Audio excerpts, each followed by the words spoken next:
So there's a living body. It wasn't always here, and it won't always be here. But right now, it's alive. So there's a living body. Don't need that.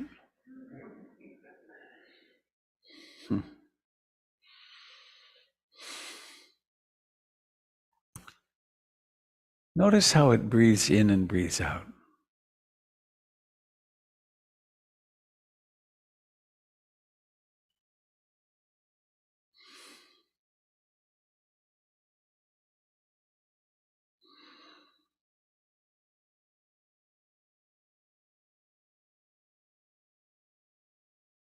It doesn't take any theoretical reflection.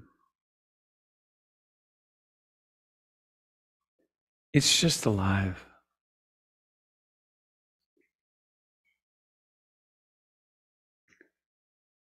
And awareness knows it somehow.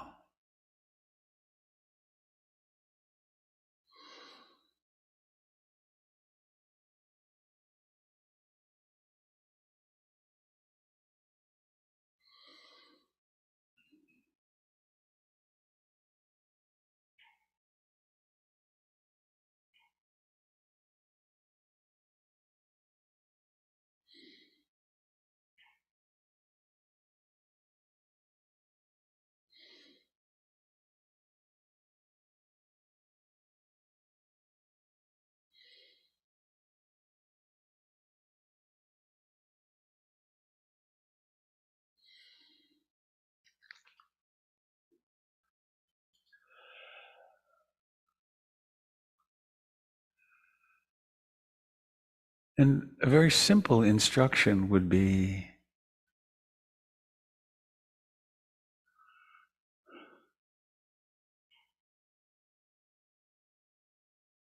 embrace this breathing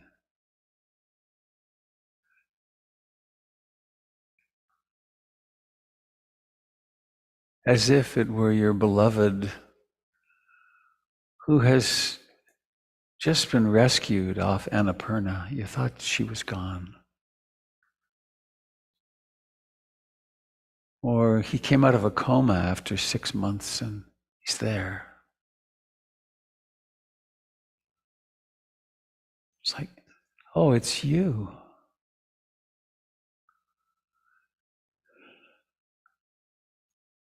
The Buddha suggested that we notice the beginning, middle, and end of each breath.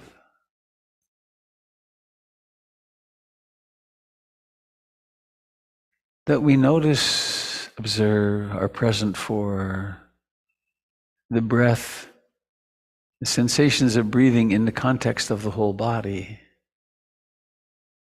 So allowing awareness to inhabit the hands and feet, fingers, face.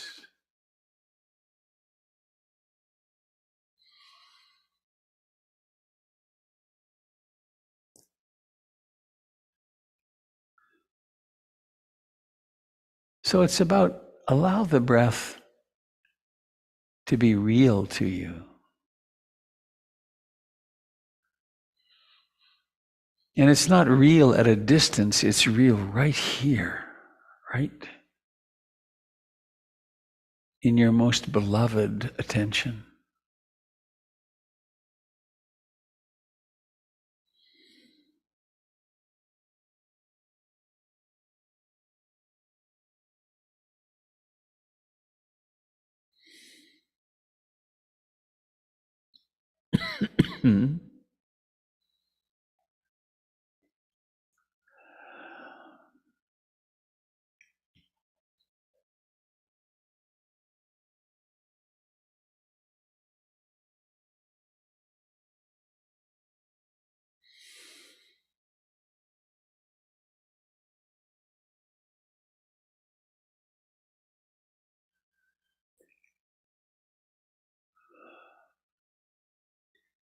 And as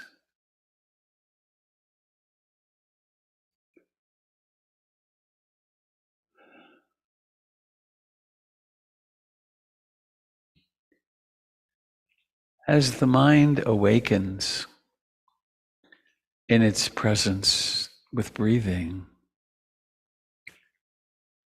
it also notices the wandering mind as it wanders into the past and future,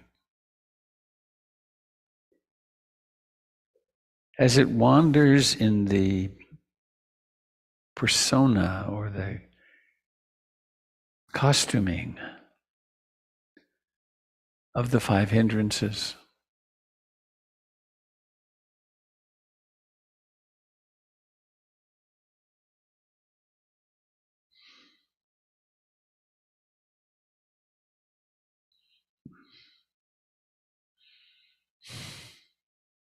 Notice how it takes the form of desire, of wanting something. The present moment is inadequate, so therefore it wants something.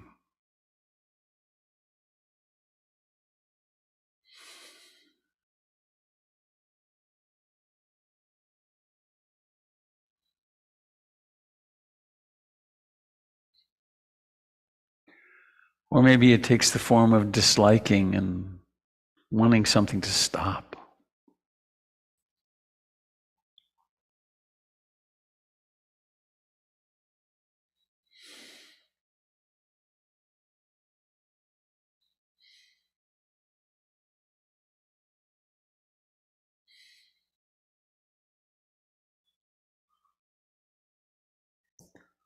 Or perhaps it goes to restlessness and agitation or worry.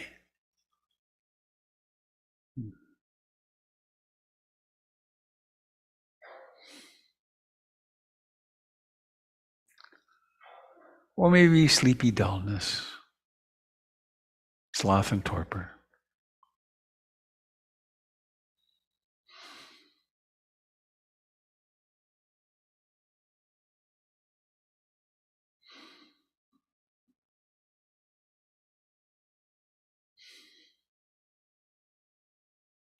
Or maybe there's doubt.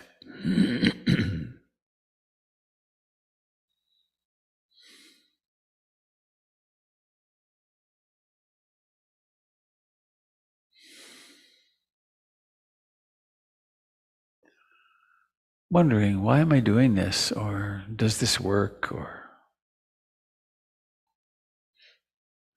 something that undermines faith.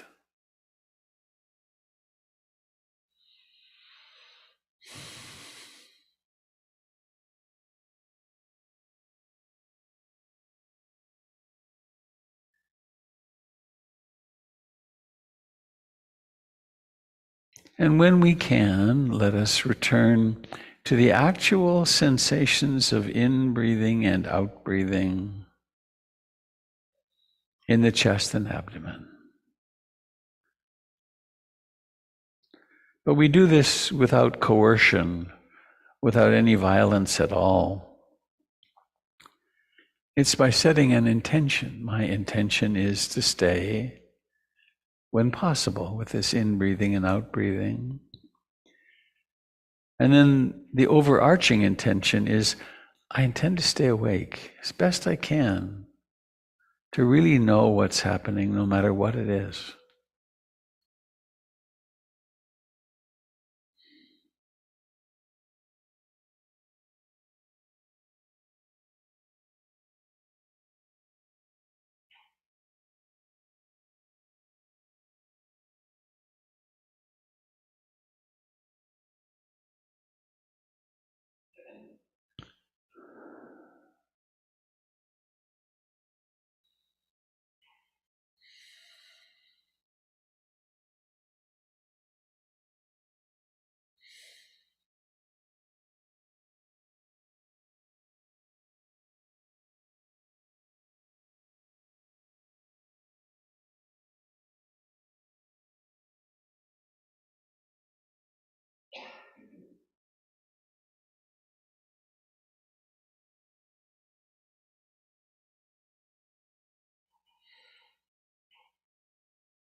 You may well be noticing a kind of movement, oscillation even, between gentle, non-violent presence with in-breathing and out-breathing,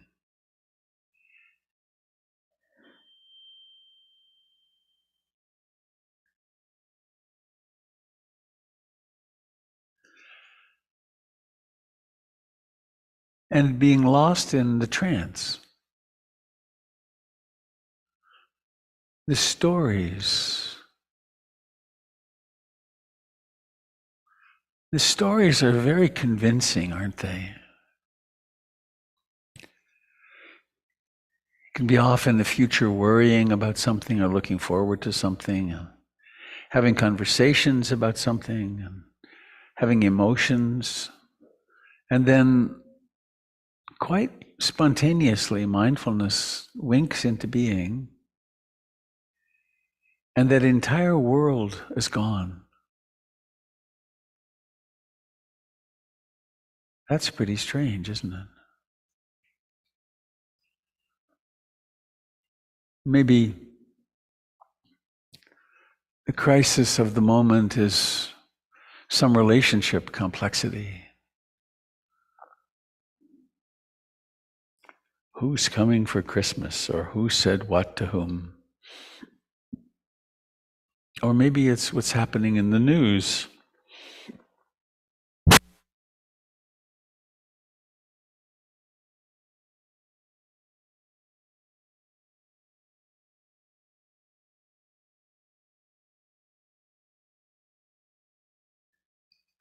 Quite a start, isn't it? What happens in the body when that happens? Startle response. In fact, not a distraction from our practice, because there are no distractions. How could there be a distraction when the object of meditation is life?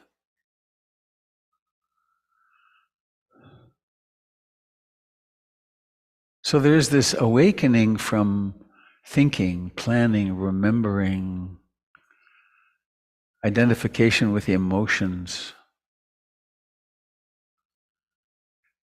And then there's an opportunity to return to breathing, return to the awareness of breathing. Or perhaps if the, what we would call secondary objects, some emotion or something, is strong, we might put aside the breathing and then turn toward the planning or the worrying, the remembering, the wishing things were otherwise.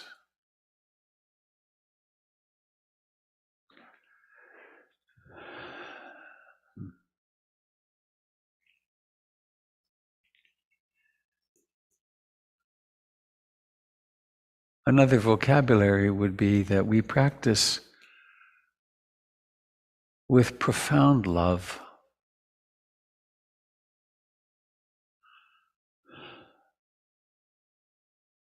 The love that allows us to be exactly who we are right now.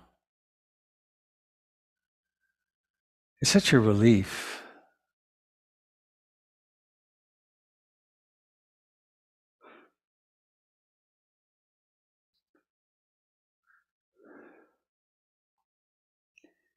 It's quite different from, I will love you if you do this or if you do that, or don't do this. Or maybe, I'll never love you because of what you did or didn't do in the past.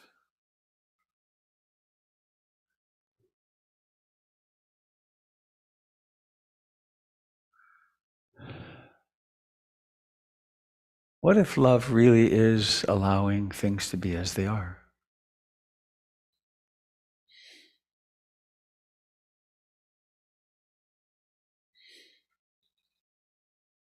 And when the experience of the moment is painful, from subtle dukkha to great suffering, dukkha,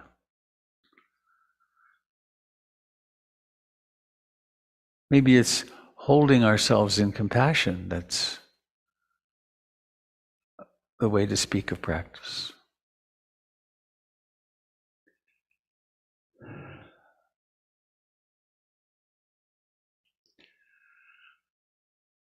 It's sort of, I notice that I'm hurting, or I notice you're hurting. And I'm going to get closer to you.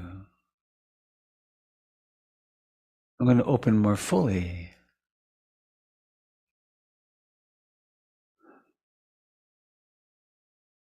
So you don't have to change. You don't have to warp yourself into something you're not.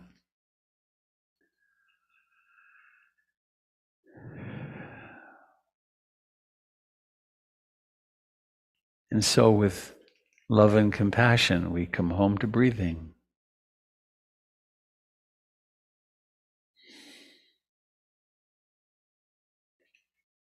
Notice the mind wandering, awakening with great love and compassion.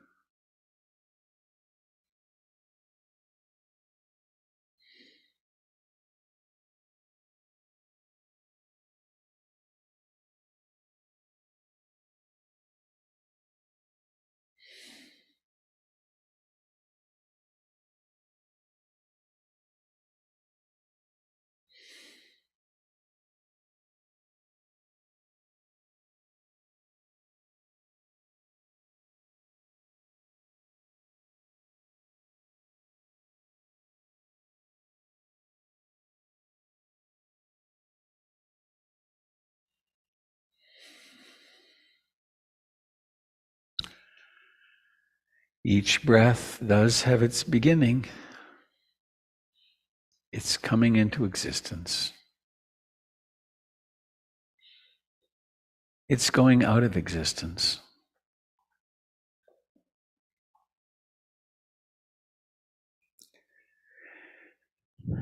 And we cultivate this awareness of it.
surprise.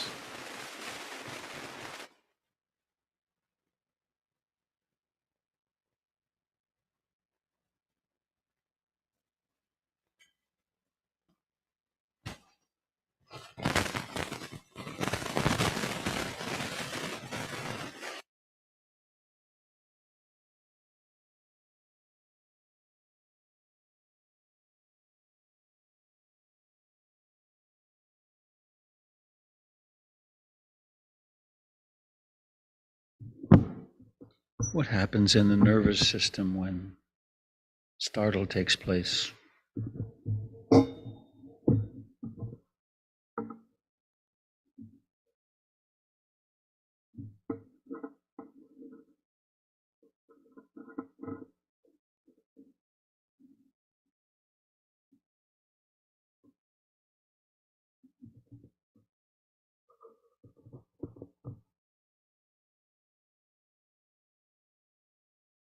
It's built into us to arrive, to have a response which is very alerting, very energizing.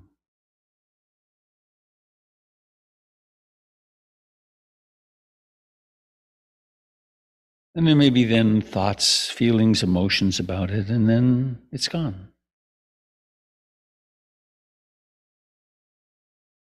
Mindfulness of breathing asserts itself.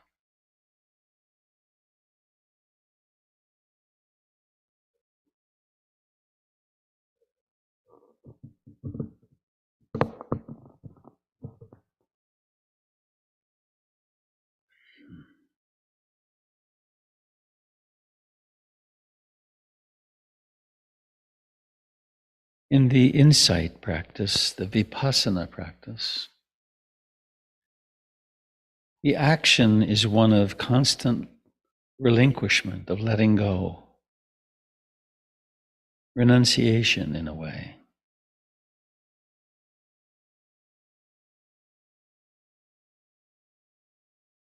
Any thoughts that arise are redundant. Useful perhaps in that they show the opportunity, they offer the opportunity of relinquishment. But the content is really of no matter.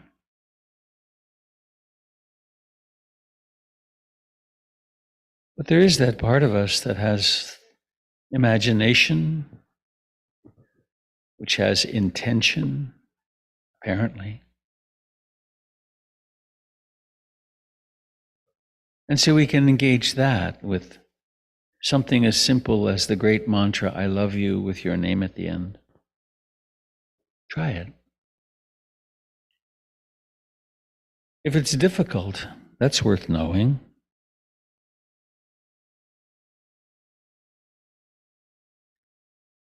Or there's the classic loving kindness mantras, statements, may I be happy. May I be free from fear and danger. May I live with ease and grace. May I be liberated.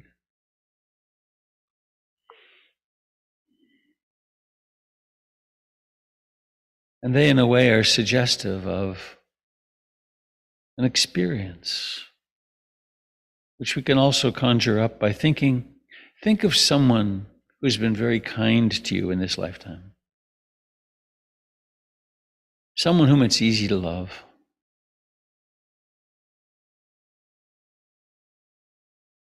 Often it's a teacher or a mentor or a friend, maybe. Imagine them and notice the feeling that arises of you'd like to wish them well. You hope they're doing well.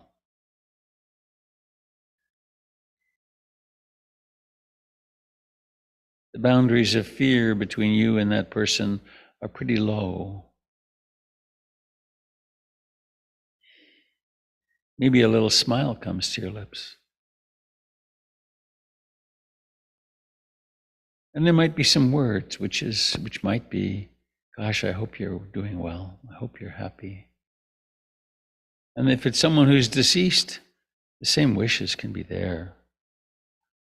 We have no idea where they went or what happened, but there's still that sense of wishing well.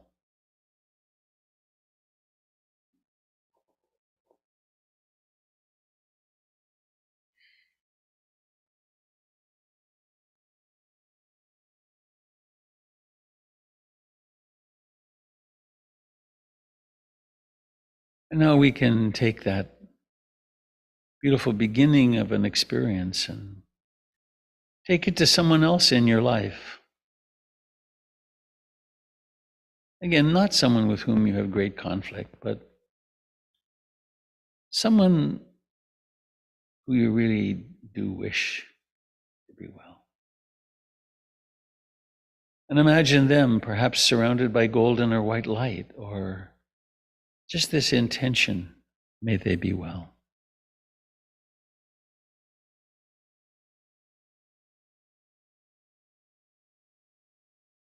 And it's not like this is, in a way, difficult or rocket science somehow. It's simply something that we humans can do.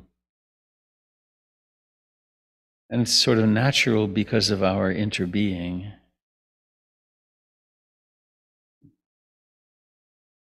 And so now let's extend this warmth of heart to everyone here in this gathering, whether it's here in the hall, on Zoom, or on YouTube. It's such a relief to recognize our interconnection and to allow the love which is natural between us to emerge. May you be happy.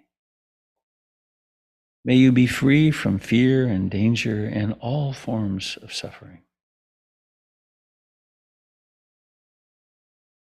And include yourself in this, of course. No matter what your programming is about unworthiness or unforgivenness, include yourself. May you live with ease and grace, and may you be liberated. And of course, these words are just suggestions. You could well have different words or no words at all.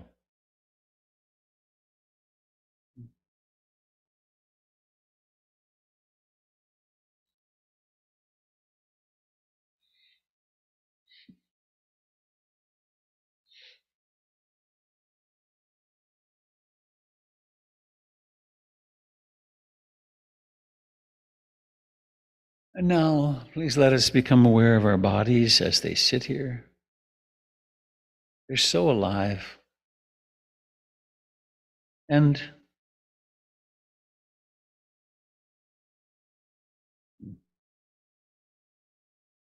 let's become aware of where the body touches the ground or the chair, the cushion, the floor.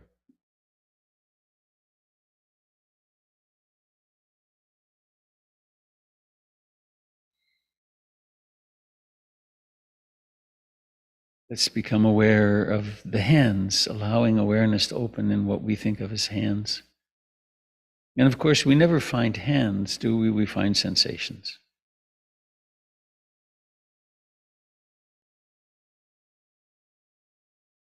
And allowing awareness to open in the region of the lips and the cheeks and the eyes. Notice the life of the eyes and then the intention to open the eyes.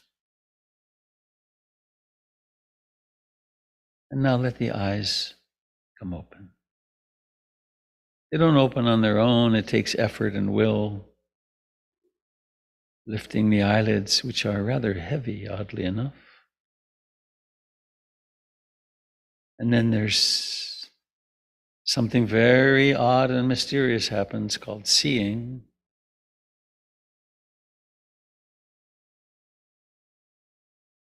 And then those on Zoom, it's very easy to take a moment to look around. I'm going to change the view. I'm going to close this, I think. Remove spotlight. I'm putting it on gallery Take a moment to look around and see each other, and we can do the same in the hall. Seeing and knowing it, maybe with some thought of blessing. I hope you're really happy. Hope you're healthy.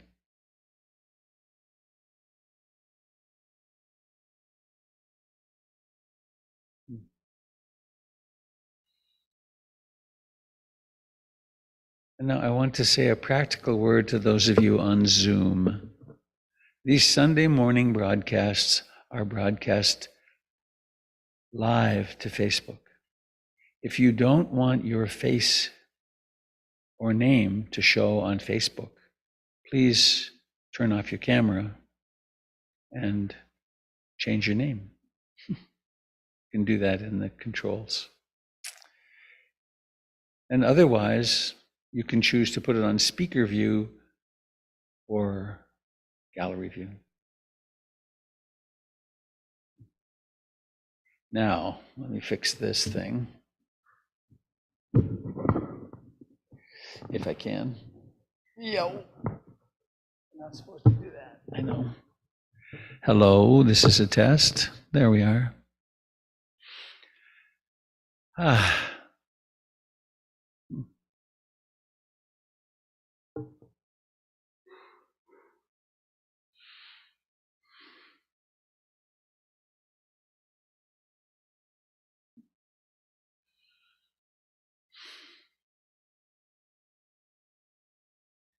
had a wild idea, Trina. Would you like to sing us a song or lead us? Okay, when I'm done with this next piece. Thanks.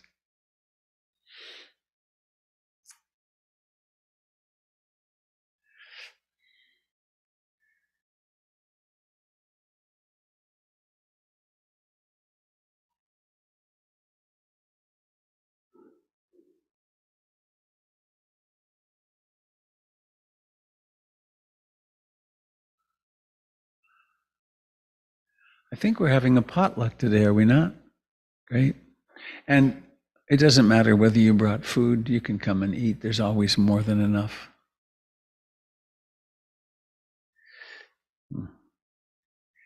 I have an announcement from Candle. This Sunday it's the first Sunday of the month. The first and third Sundays of the month, Candle teaches online on Zoom at 6:30, her insight and loving kindness gathering. Be Queer Now is at 6:30 tonight. And there's a lot of other things happening at PIMC, the other teachers, the other evenings. Doug's class started. You are all cordially invited. That's a funny word, isn't it? Cordially invited to the birthday party for Robert Beatty, which is happening here on the evening of the 17th. There will be hors d'oeuvres, there will be a silent auction, there will be dancing, there will be music by Nick Johnson, one of our community members and teacher training group members. He's a consummate guitarist and jazz musician. I've been several times to when he's playing out in the community, and it's quite something. He's played here a few times. And then also Dan Leif is part of an old time band, as he calls it, and they'll be doing old time music. And there'll be lots of other fun. Oh, and it's intended as a fundraiser. Did we decide on that number? Should I announce it? Up to me? Well, I'm turning 75. Isn't that something? 75. Good God. And so we thought, let's raise $7,500 for PIMC. We've been running at a deficit, so let's see if we can. Money. Isn't it strange? How unspiritual to speak of money. Any other announcements I should do? The library is open. Is Connie here? I don't think so. You can check stuff out by yourself. Yeah, the library is open. And we have it's a very extensive, wonderful library. And if you have Buddhist books, or yeah, mostly Buddhist books, and you'd like to know where they are, always give them to the library and you'll know where they are. I've had a very interesting process of donating my books that years ago. The library started in the year that PIMC was founded, so it started in 2004 when we bought the building. And I gave about 3/4 of my books to the library. Great, there's room on the shelves. And then about 5 years ago, or maybe probably more now, there's those other books. It's like my precious, my little books, my books. And I gave them to the library. Another tranche of them. But then there were the special ones. And about a month and a half ago, I went through them and said, what the hell am I doing? These books belong to us. So they're now in the library. There's still a little bunch of them which are mine. And it's interesting. It's quite interesting to watch. But there's fewer. There's more room on the shelves.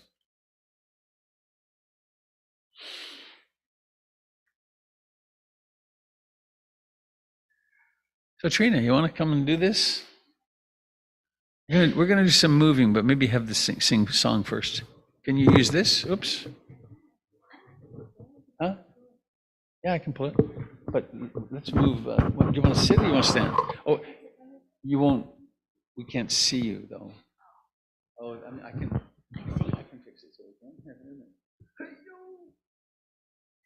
Oh, shoot. Oh, watch out. It's tight. Oh, you can't. How about this? That's good. There. All right. Can you see? Not quite right. I've got it turned so tight. There we are. Okay. Oh, you have to hold it close. Okay.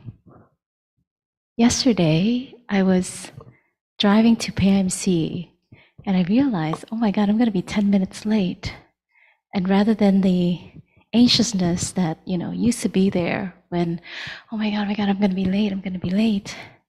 I just dropped into my body and relaxed and was focused on the road, and the song came to my mind. So the fact that you asked me to sing today, I was like, oh, I should share this with the community at some point. And it's a song from Thich Khan. So he has a lot of wonderful gathas to remind us of the Dharma. And it's 2 verse. So I'll sing the first part and the second part, and then we'll do it again. And for those of you who'd like to join me, feel free.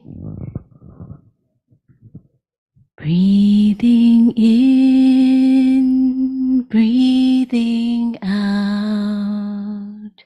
Breathing in, breathing out. I am blooming as a flower. I am fresh as the dew. I am solid as the mountain. I am firm as the earth. I am free. Breathing in, breathing out. Breathing in, breathing out. I am water reflecting what is real, what is true. And I feel there is space deep inside of me. I I am free. I am free. I am free. We'll start from the top again. Please join me. Breathing in, breathing out, breathing in, breathing out. I am blooming as a flower. I am fresh as the dew. I am solid like the mountain. I am firm as the earth.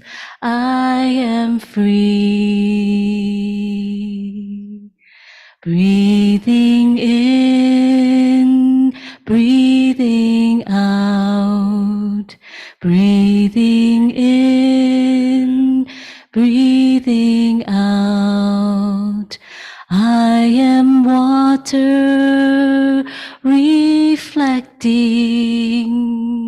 what is real, what is true. And I feel there is space deep inside of me. I am free. I am free. I am free.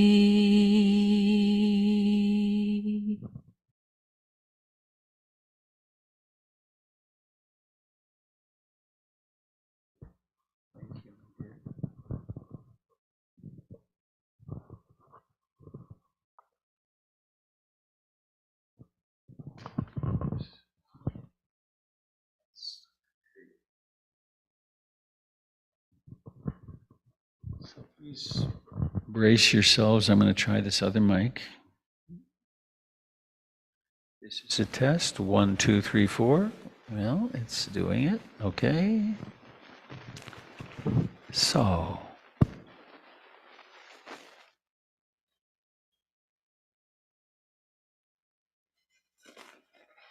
No.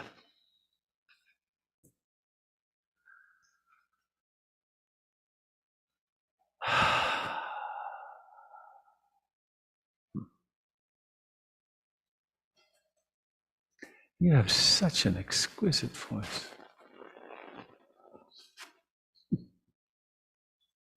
And you sing on key. That's the really cool part. That's such a strange thing. To know the note and stay with it.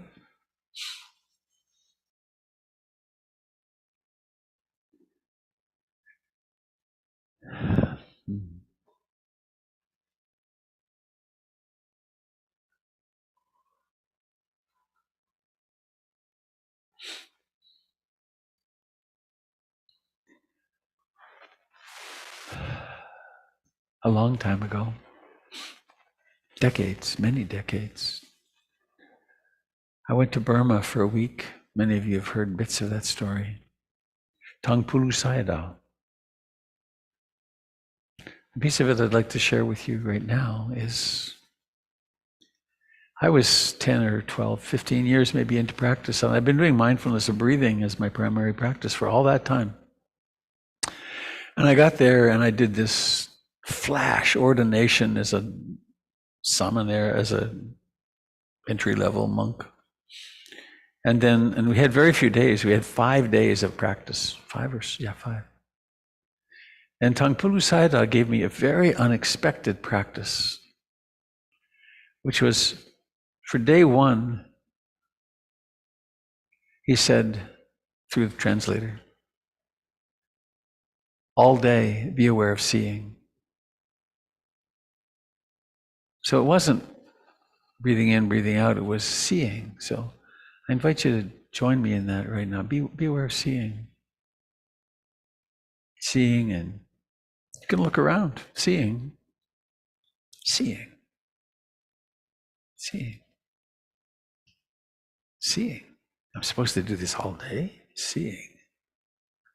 Seeing. Seeing.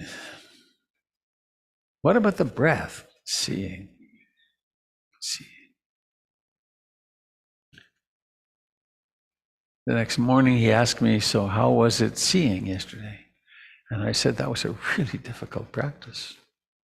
You get lost in hallucinations and fantasies, back to seeing. And he said the practice for today is hearing. So, hearing. The furnace is running. This voice is speaking. There's a little sound from that fan. There's a ringing inside the ears. Hearing. Hearing.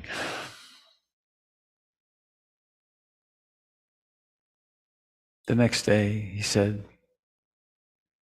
posture, sitting. Be aware of sitting.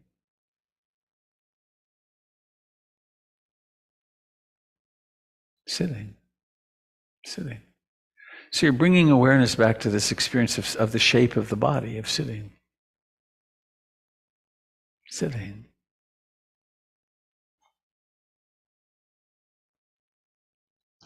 Next morning, he asked me how I'd done with that. And then the fourth day practice was touching. Notice in my suggesting that, some touches came out quickly, didn't they? It's like, boop. The buttocks are touching the chair, the foot touching the floor, fingers may be touching, clothing touching. It can be the breathing, you can notice it as touching.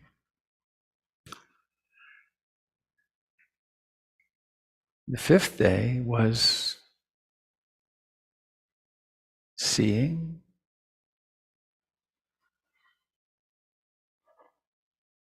hearing,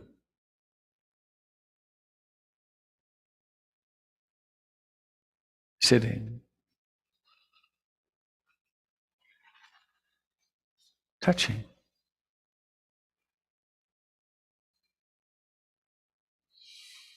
Seeing.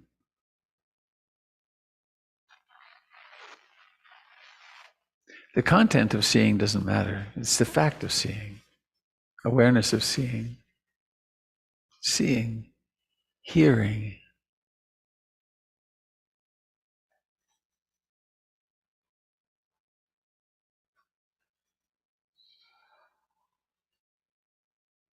Sitting.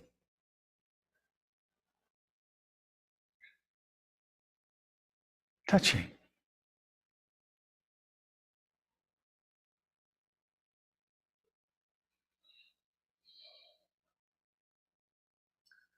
And there are many applications of this, of course. Among them is driving. So we could imagine that we're driving, seeing, checking mirrors, seeing, observing the field rushing, the field of events rushing into you, seeing. And then, of course, without totally abandoning seeing, opening to hearing. And there's the rush of the wind, there's the sound of the tires, there's sitting, that's pretty easy, sitting. And then touching can become touching can become a little formulaic in a way. I like to do it that way, which is what I do is my left foot, right foot, buttocks, left hand, right hand, tongue. Touch, touch, touch, touch, touch, touch, touch, touch, touch, touch, touch, touch. And that can be done quickly, touch, touch, touch, touch, touch, touch, or touching, touching, feeling the foot on the accelerator, touching buttocks, touching hand, touching hand, touching tongue, seeing. Sometimes when in the midst of touching, something will change in the visual field and you'll be drawn to seeing. It's like seeing, right? As you're, I could share you a little bit of hard-won information. Yes, my dear. Yeah, that'd be great. Thanks. A little, no sugar, just cream. But we're going to be doing, yeah, I would, some movement in a minute here. But several years ago, I got you won't believe this probably, but I am not a particularly fast driver. But because I'm often driving mindfully, but I got 4 speeding tickets in the course of 3 months or 4 months. 2 on 52nd over here. I haven't seen the guy on 52nd for a while, but when you're going down 52nd, it's a 35-mile-an-hour zone, and I got 2 there. It was ridiculous. And there was, anyway, they're speed traps, and so I could lose my license for a month or go to driving school.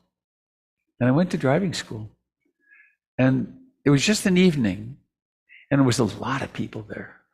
And there were 2 instructors. One was a policeman and one was a driving instructor, both with 20 years experience. And they were so fine. They said, we're not here to shame you, but we want to give you some information that will save your life or reduce the number of pedestrian fatalities in Portland from, it was 45 that year. We'd like to get that down to 0. And there's a few things you can do to change that. And the 2 pieces that I came out of that with and that I follow are, when you're following another car, you need at least 4 seconds. On the freeway, thank you. Thank you very much, Maggie. On the freeway, that's 100 yards. That's the length of a football field. Almost nobody does that. But what that means is when the person in front of you suddenly slams on the brakes or spins out of control or something, you've got lots of time to slow down carefully so the person behind you doesn't cream you from behind. And in the city, 4 seconds, and the way you do it is you watch a car pass through an intersection, for instance, or pass an object, and then you count 1,001, 1,002, 1,003, 1,004. And that's a long space.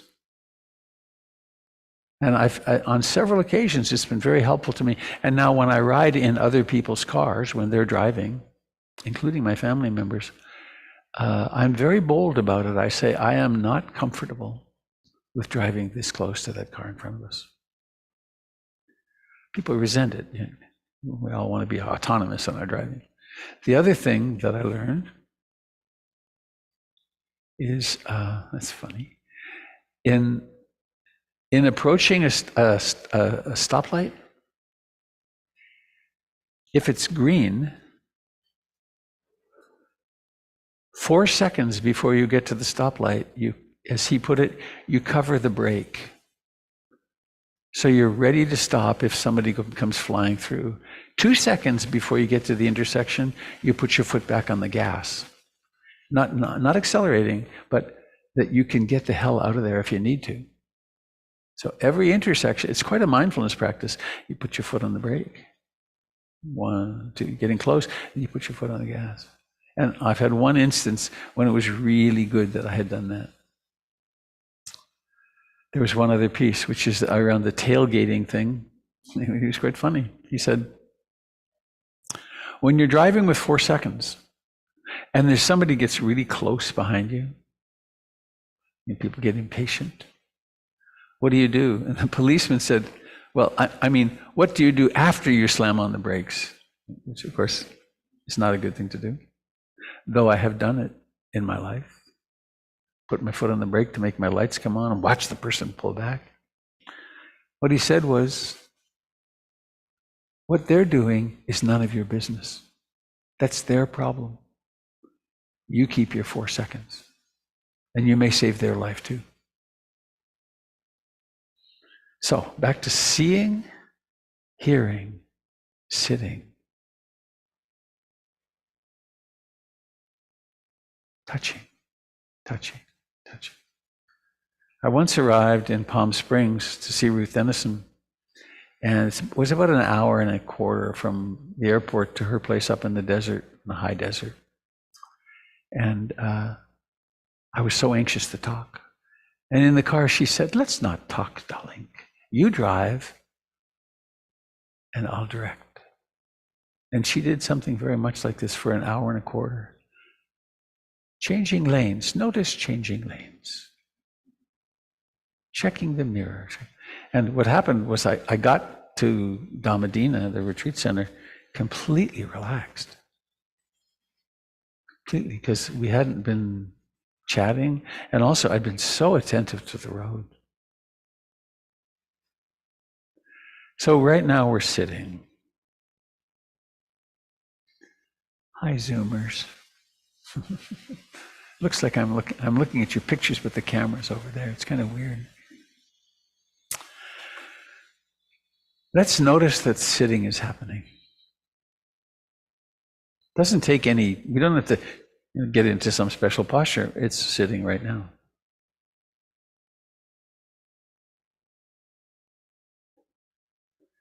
And now we're going to move to standing.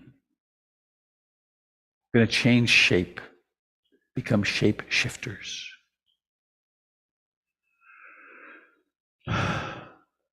What's it like to contemplate that? I'm going to move to standing.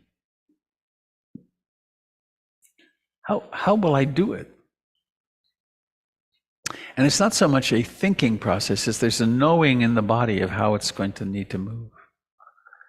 There's awareness here about an obstacle and several obstacles. They're in mind, but there is a kind of kinesthetic model. And so now let us really slowly move from sitting to standing, but take your time. Take at least a minute.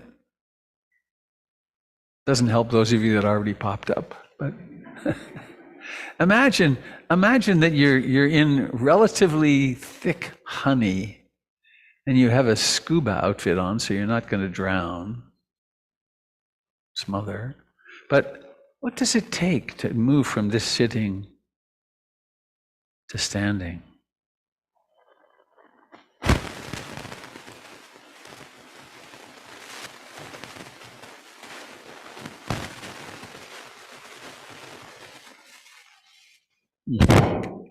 Okay, I've had it. Slowly coming to.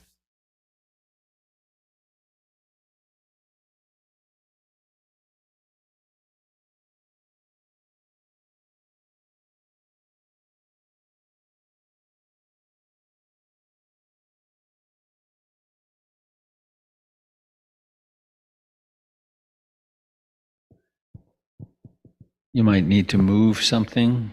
In my case, I do. Stepping. Have to walk around to get into the field of view there we are. And let's take a stand. If the eyes are open, we could notice seeing, hearing, standing, touching,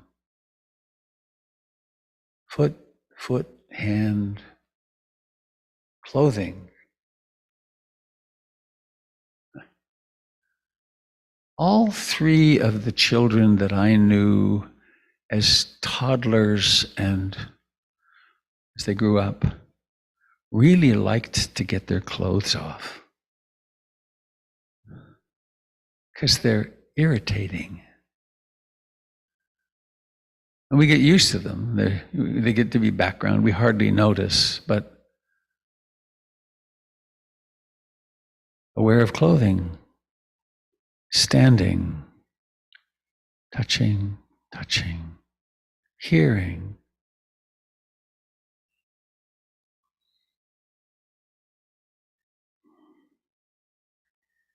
And let's allow our standing to become swaying.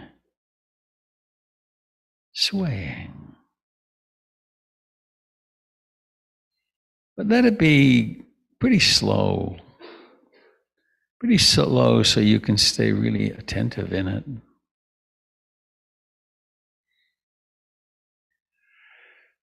And notice it takes no concept. We don't have to describe it. We don't need to have a metaphor about it. It's just this. It's just this.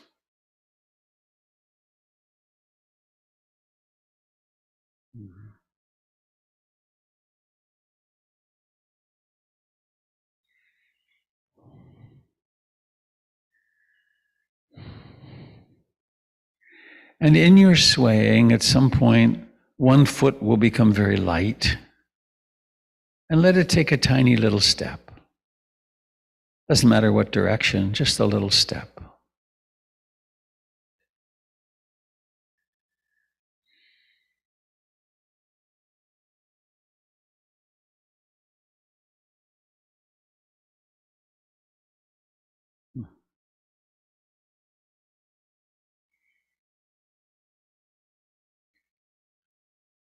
So we're standing, swaying, stepping.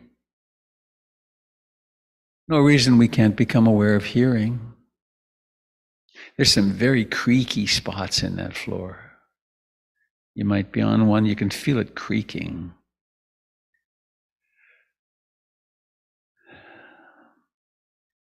And perhaps maybe at some point come up on toes on one foot or the other or both.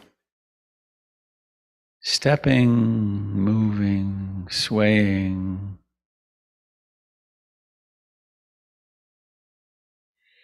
Mm-hmm.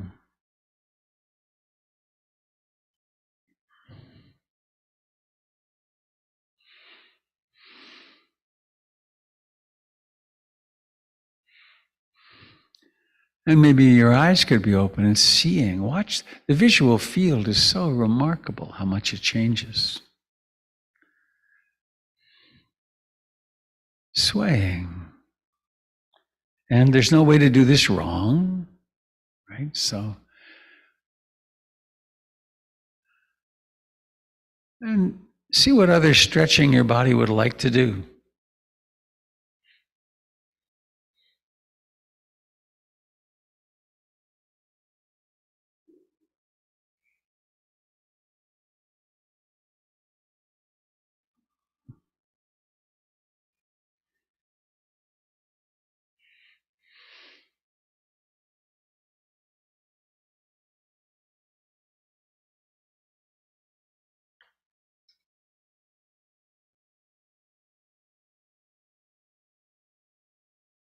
When the mind wanders, you can come back to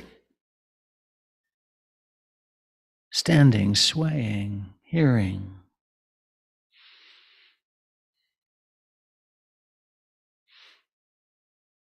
A practice like this is part of the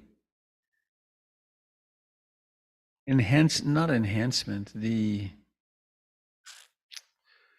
translation of mindfulness practice into daily life. There's no activity that can't be supportive of our mindfulness.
All right. Let us now let the swaying and stretching.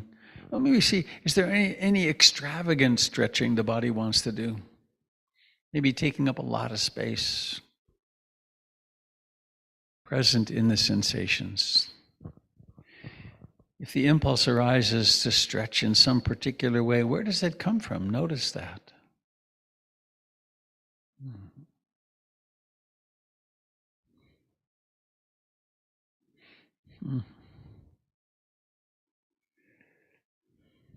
And now, let's let all that movement wind down.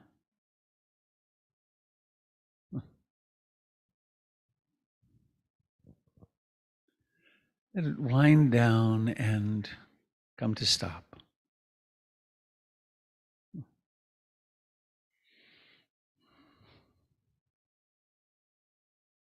Standing.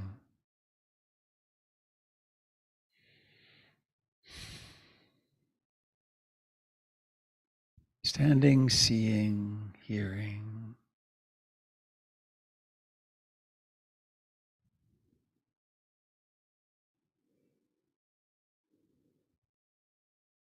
Breathing. And please now let us find our way to sitting, but don't do it unconsciously. Really do it. Slowing down really helps. See what happens to do it slowly.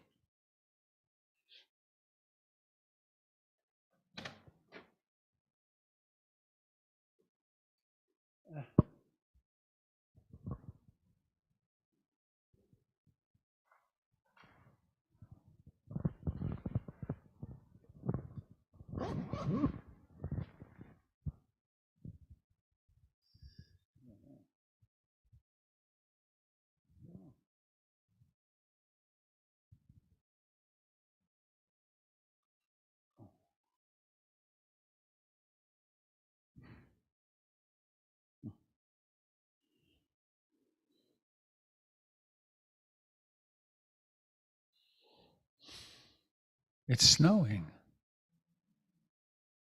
Well, it's even sticking a little bit.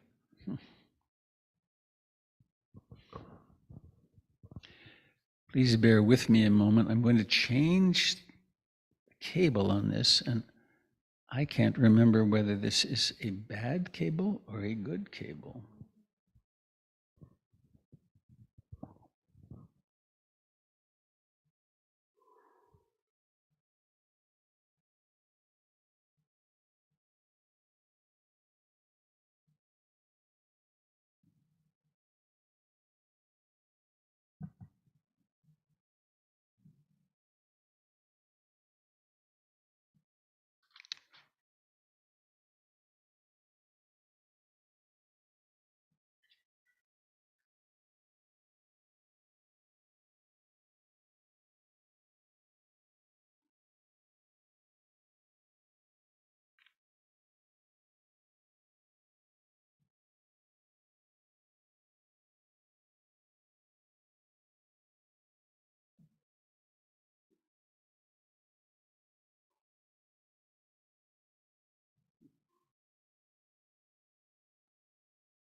Hold your breath.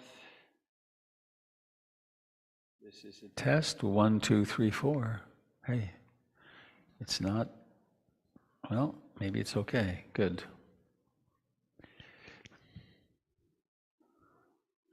When I said a bad or a good cable, I didn't mean it's moral and ethical standing. I meant it's, were you a good cable? Should you get any Christmas presents this year, or have you been bad? All right. Thank you, Maggie.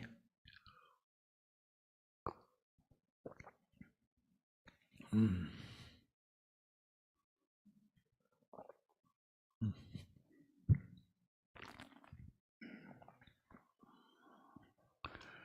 What shall I use? No.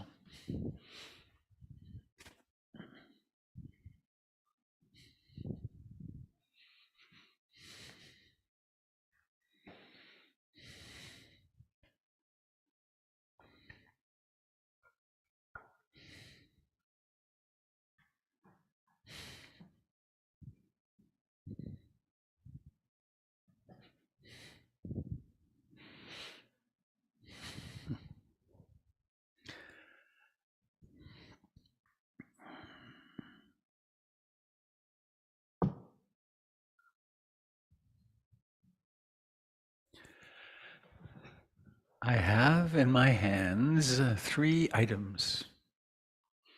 This doesn't need to be here. I have this Buddha image. There's quite a story behind this Buddha image.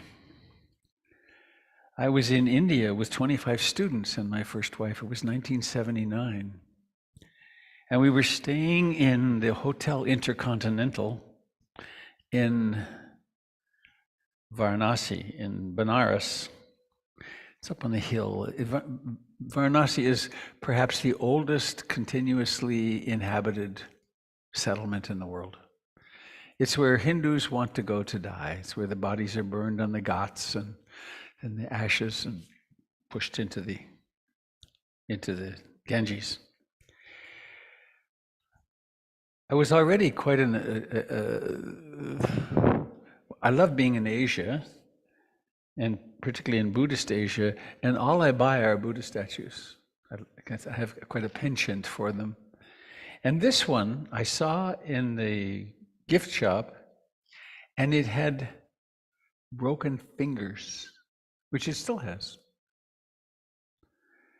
And the guy wanted some exorbitant amount for it, and I went in and I said, "Well, I'll give you." I gave him a very reasonable price, like 80 rupees, which was nothing really, $10 or less. And he scoffed, but we were there for 10 days, and I went in each day and said, "I'll take it for 80." And in the end, we were quite a scene in this hotel, because when we first got to India, we went to one of the Gandhi shops, and we bought khadi cloth, that kind of homespun cotton cloth with which Gandhi made the cloth that he then wore. It was a revolutionary thing, actually, literally, because the British insisted that all cotton go to England to be spun and then woven into cloth there and sent back. And he said, "I won't do that. I'll make my own clothing." And so we, 27 of us, we all went and we had khadi clothing made. And so we we show up in this fancy hotel, all dressed in our ragtag. I mean, they were well tailored, but it was a statement. We were a statement. Anyway, so we all troop down and we go by and we get on the bus. And then I went back to the shop and I said to the guy, "I'll take it for 80 rupees. And he was pissed. And he said, oh, and I'd said several times, "No one's going to buy it. Who among the tourists who come here will buy a Buddha with broken fingers?" And to this day, he's one of my very favorite Buddha images. Because, of course, we've all got broken fingers, broken hearts, broken promises, broken. So I'm going to use him as one of the objects that we're going to use today. Put him here. And this other one is a Mary and Jesus, mother and child image, which I can't remember where she came from. She's gorgeous, though. And she reminds me of a picture. I couldn't find the picture to use yesterday, but in my talk yesterday, I was speaking of what happens to us when we come in as babies. We are inchoate senses. We don't have a self, and we're totally dependent upon our caregivers. And it's essential that our caregivers look upon us as she is on him or her. And it's the gaze, it's 12 to 18 inches, and it's the gaze in which the caregiver is enthralled with this baby. Right? And where the baby is being held by the goddess. Right? The caregivers are the deity to the baby. And the baby, the child, us, we develop our sense of self in response to, in modeling by the caregivers. And so if the caregivers are somehow out to lunch, drunk, sick, if it's a war, if there isn't enough food, then the caregiver can't comfort us. And instead of can't comfort us routinely, instead of developing basic trust, we develop basic distrust. And it goes way deep into us. And if it's too severe, we don't function well in the society and we wind up in prison or worse, or we wind up on meth or something. So, this is such a symbol of love, right? Of the essential nature of love. And our meditation practice is about learning how to offer this to ourselves. How to become so attentive and so loving of everything in us that in fact we can heal some of the early wounds. And along the way to doing that, it's really helpful, essential, that we find other people in the world, actual people, who can see us in our experienced unlovability and who love us anyway. Right? We show ourselves to someone and we think they're going to say, "Oh, get out of here." And they say, "Oh, wow, I can see how much you're hurting, and I'm here. I intend to stay here." So she's a symbol of that. This piece of wood. Someone carved these. That's something. People have such gifts. Some people can sing in tune, and some people can carve wood into beautiful images. It's shocking. And then I'm going to put her here. And then this is I got these from Thailand when Ruth died. In here, you can see through it very easily. And if you're really brave and you really want to, you can turn this. Oh, there we are. I turned the other one. And there's a piece of bone in it. It's very obviously bone. I asked the fellow at the crematorium, don't smash the bone. They commonly smash what's left over in the crematorium so you get a powder back. Well, we got bones, and you can actually see the fibrous structure. This was a bone of Ruth Denison. And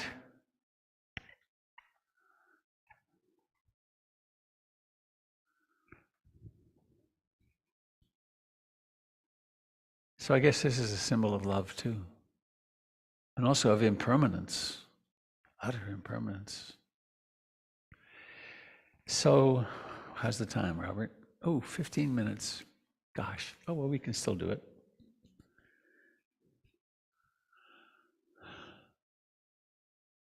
Trina, would you come and help me for a sec? Would you take these 3 items and offer them to different people in different parts of the room?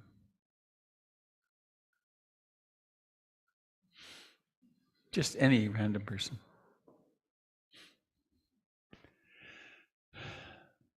I want to speak today about generosity.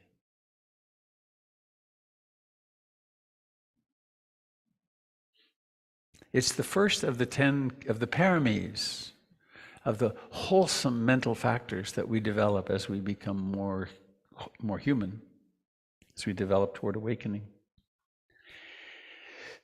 And generosity is it's a psycho-spiritual practice and experience which goes like this. And the reason it's so important is something like this. Well, this is not a hugely valuable item. It's a dead battery. It's actually of no significance. It's actually a problem to get rid of. However, notice what happens in your heart when I do what I'm about to do. You see this? It's mine.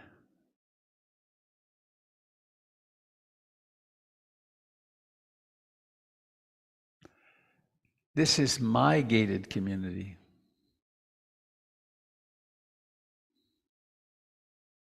This is my oil. It happens to be under your land, but it's mine.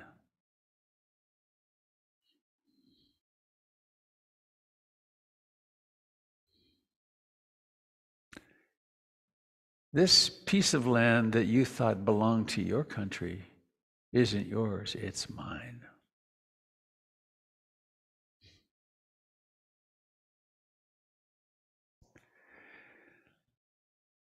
And we all have some of this. It's built into us, right? I, me, mine, I, me, mine. This is mine, or this belongs to my little group, my little family, or this belongs to my fantasy, my nation. And we do terrible things to each other. We hoard. We happen to be born on one side of a border, so you can't come in.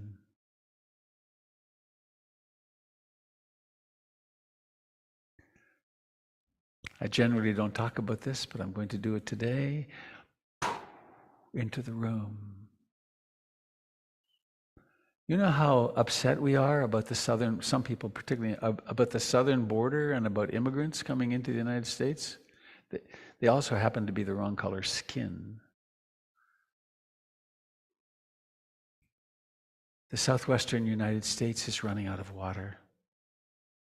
The water table is dropping. There are many cities, and small cities, that don't have any water in it. It's coming. 2 or 3 years, they're not going to have water. The Colorado is drying up. Lake Mead is almost empty. We're going to have 20 to 30 million water refugees. Where's the border? Is it Oregon's southern border? Should we build a wall? What are we going to do? It's our lifetime.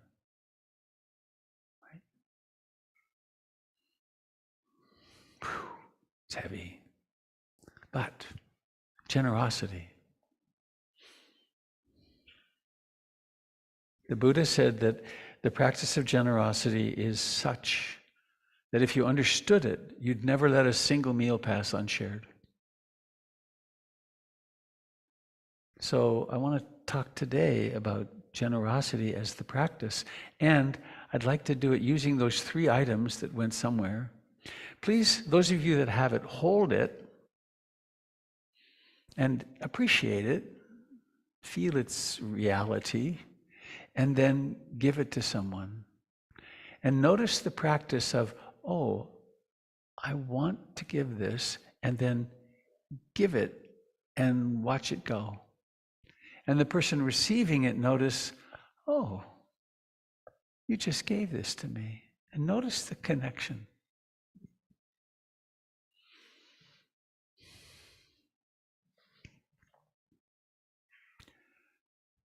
Christmas is coming. For those of us that do Christmas, we have a great time in our family with gifts. Jennifer's stunning in her capacity with gifts. She's actually one of the most generous people I've ever met. It was one of the first thing I noticed about her was her generosity. She takes such delight in it. There's a kind of generosity which is recognizing that you have needs. You probably have needs for more sleep than you get. Most Americans, most Westerners do.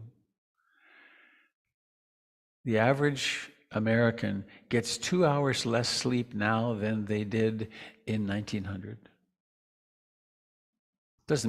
Our physiology hasn't changed.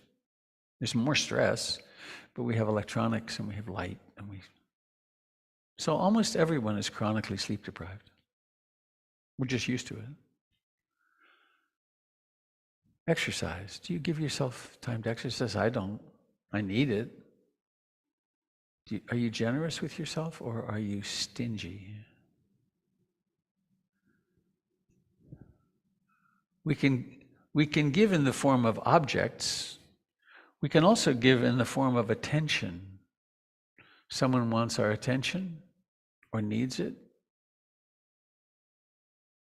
We can pause and be conscious of, I am giving attention to this person. I am wanting to do this. It's a form of love. It's a manifestation of love. My observation of myself and the world is that I need more attention too. I need at least an hour or 2 a day to pay attention to myself. really, realistically, to be sane. Do you give yourself an hour at least a day for your meditation time? Why not? Aren't you worthy of it? I think you are.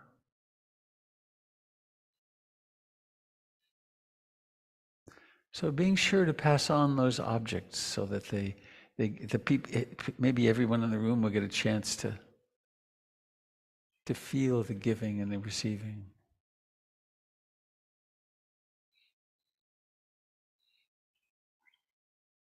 Trina walked in with these flowers today. Such a nice feeling of giving and receiving.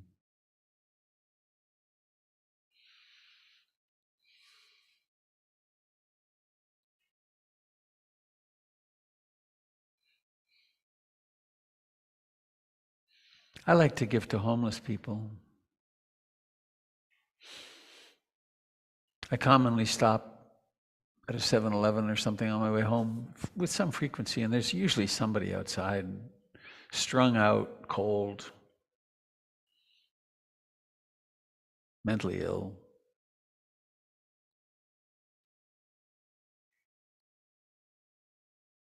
To even say hello to them is an act of generosity. But it's also possible to approach them and say, hey, is there anything you need? Right? Is there anything in there that you need that you can't afford, or that lots of these people are not allowed in the stores anymore because they've been stealing. And it sure is a pleasure. I mean, it's a small thing. And of course, one has to be careful. You don't want to get mugged or something, but that's not really what's happening there generally.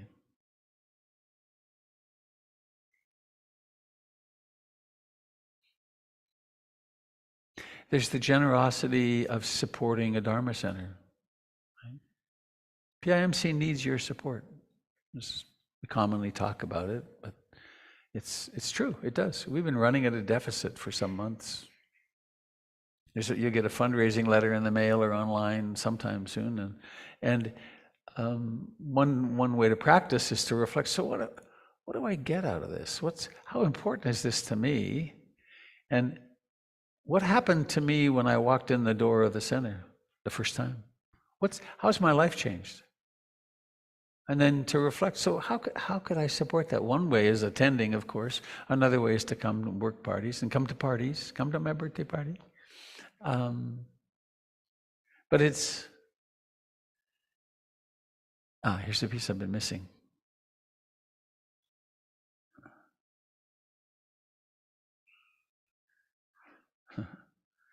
Interruption from internally from Florence and the Machine. We danced to it here yesterday. I loved it. We danced to Free, that song, amazing song.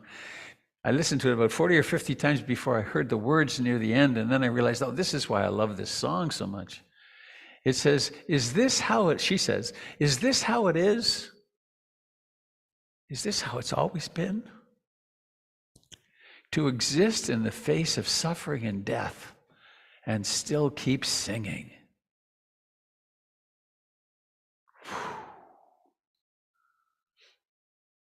So we come in here, the center is based upon Dharma practice, and we face into what's real, what's really real. And the reality is our lives are very unstable, and there's a humongous amount of suffering that we don't usually get to see.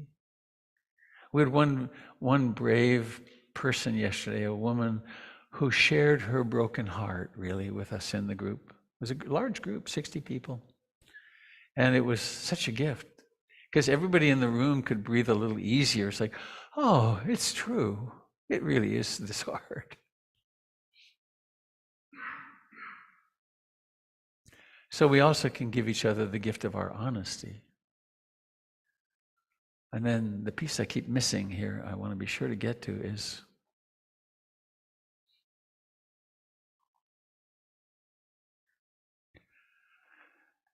it's clearer from 75 than it's ever been before.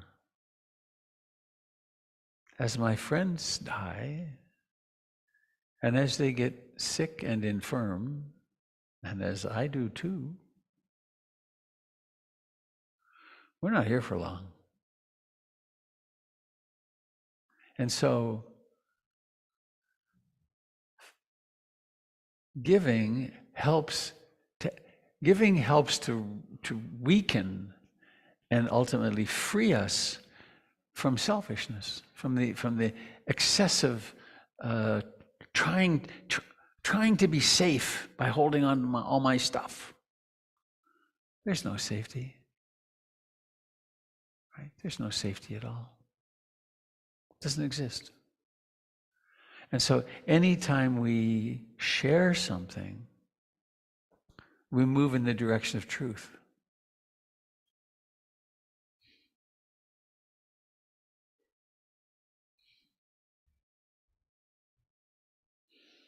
I have a bunch of coats in my car. I'm trying to get them to Blanchett House. Does anybody go near there with any frequency? You do? Would you take them for me? That'd be good. Well, that's great. Jennifer and I went through our front closet.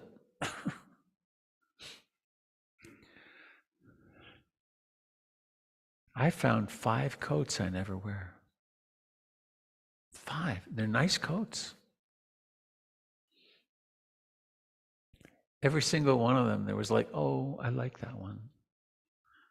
And then we asked each other the question, when did you last wear it? Well, it's been 3 years. 3 years and I have a warm coat that I'm not giving to someone who needs it? This is bizarre.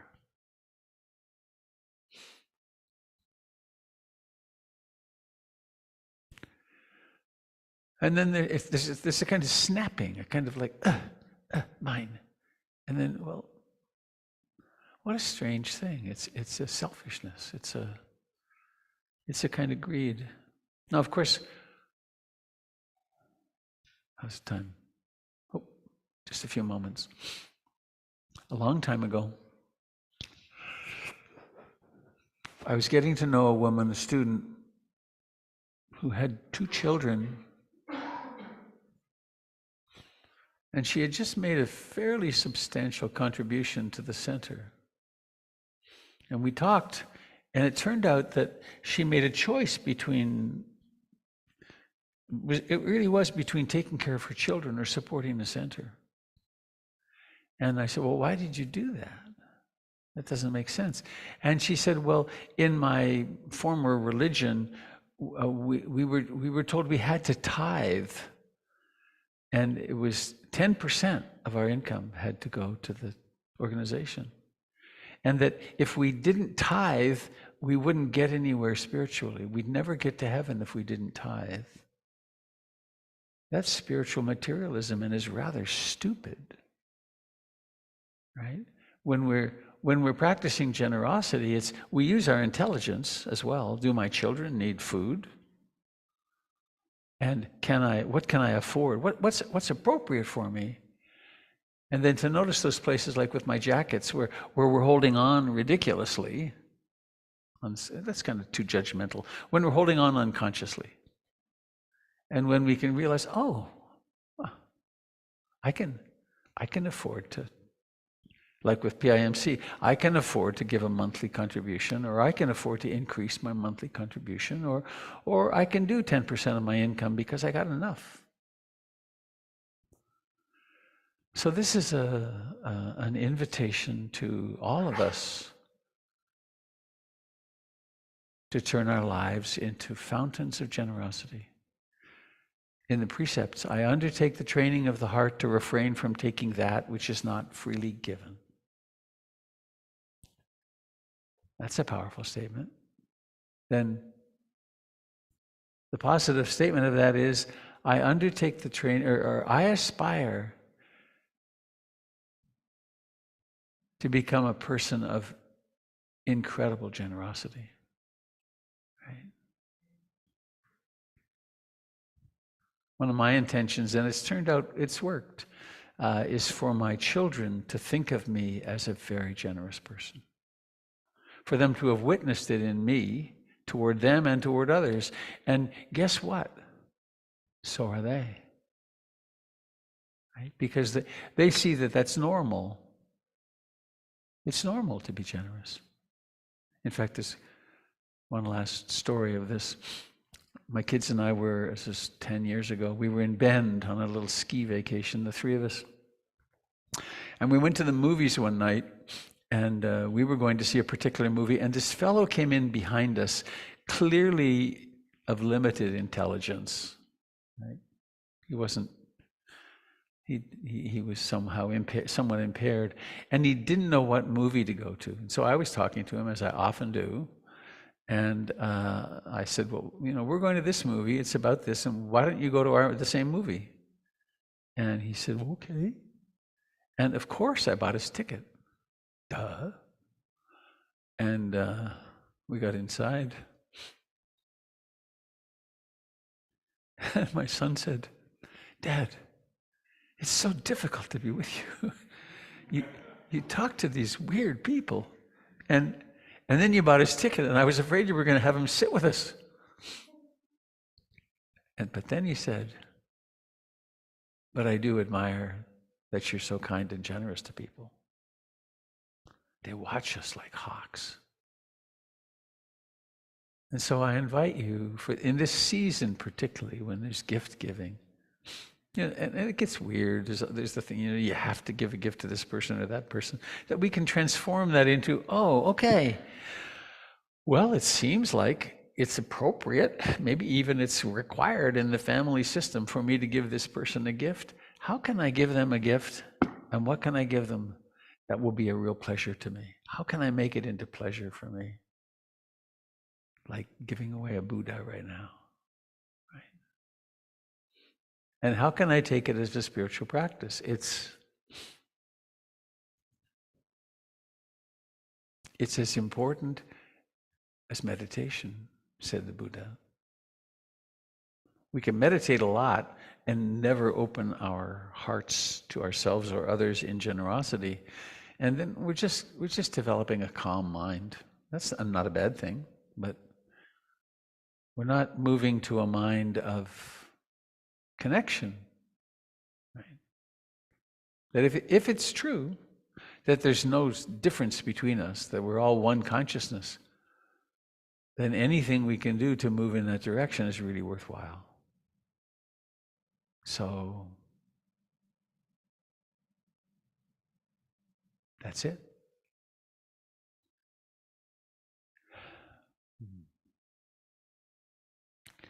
I'd like to have a half an hour or an hour to talk about it, to share and so on, but we don't. We are having a potluck though. So we could talk about it there. Let's close in a simple way. Yeah. Close in the way of Ruth Denison, the way she did. Oh, here I get something else I can do here too.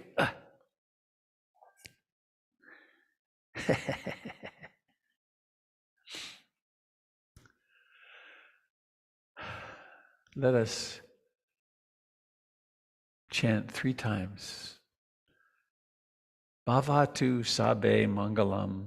May all beings receive all blessings. And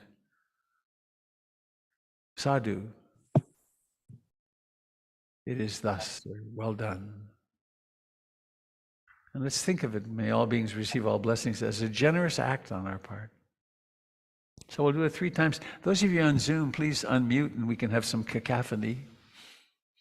Ready? Bhavatu Sabe Mangalam Bhavatu Sabe Mangalam Bhavatu Sabe Mangalam Sadhu, Sadhu Sadhu, Sadhu Bhava.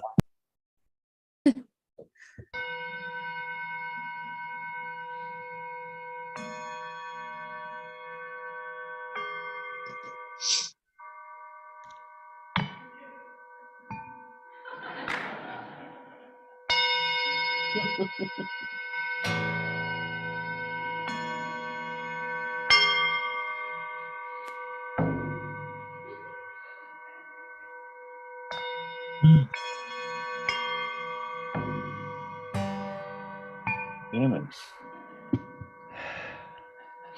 Oh, one more time.